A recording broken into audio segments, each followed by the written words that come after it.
Mladí sú budúcnosťou. Ja už nemôžem bežať, ale chcela by som im odovzdať pochodeň ako na olympijských hrách. Majú len jeden život a stojí za to prežiť ho dobre.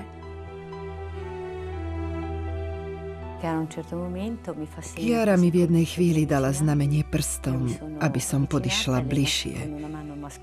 Prišla som k nej a ona mi rukou roztrapatila vlasy a potom mi povedala: mama, čau, buď šťastná, lebo ja som. A toto bol jej posledný pozdrav. Ako svoj posledný skutok lásky bolo to, že darovala svoje rohovky.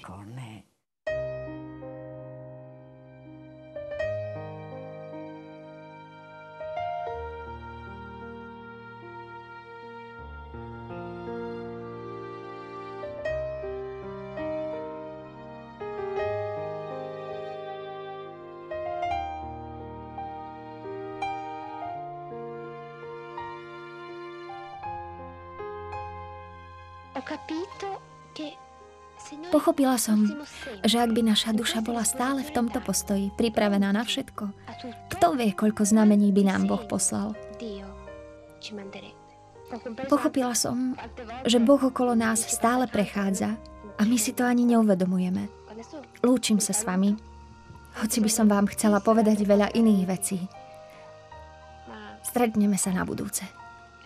Čaute, všetci. Ciao a tutti.